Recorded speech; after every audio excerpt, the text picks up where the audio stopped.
சிதம்பரம் அருகே வாங்கிய கடனை திருப்பி செலுத்தவில்லை என கூறி கடன் வாங்கியவர் வீட்டின் முன்பாக இரும்பு வேலி அமைக்கப்பட்ட சம்பவம் அதிர்ச்சியை ஏற்படுத்தியுள்ளது.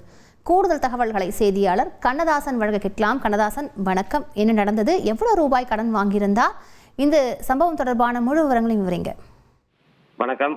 அதாவது சிதம்பரம் அருகே முகையூர் கிராமத்தை சேர்ந்தவர் தமிழ்ச்செல்வி மாரியப்பன் தம்பதியினர். இவர்கள் கூலி வேலை செய்து வரும் நிலையில கடந்த 5 ஆண்டுகளுக்கு முன்பு அதே கிராமத்தைச் சேர்ந்த தனலட்சுமி வேல்முருகன் குடும்பத்தினரிடம் 50,000 ரூபாய் மாதாந்திர வட்டி கடனாக வாங்கியுள்ளனர்.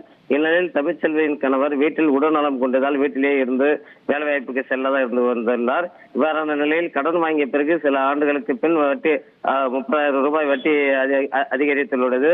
வட்டியோடு அசலும் சேர்த்து 80,000 ரூபாய் கடன் மேலும் அதிகரித்துள்ளது.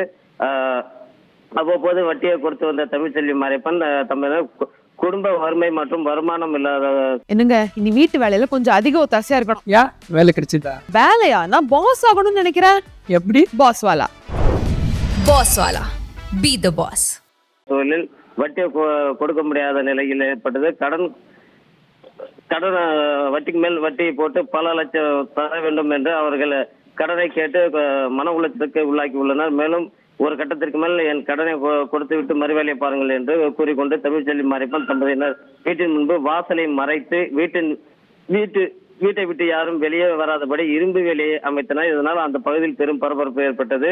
தகவல் அறிந்த புத்தூர் போலீசார் சம்பவம் குறித்து இரு தரப்பினரும் பேச்சுவார்த்தை நடத்தி அந்த இரும்பு வேலியை அகற்றினர். இந்த வீடியோ தற்போது சமூக வலைதளத்தில் வைரலாகி வருகிறது. விரிவான விவரங்களுக்கு நன்றி கண்ணதாசன்.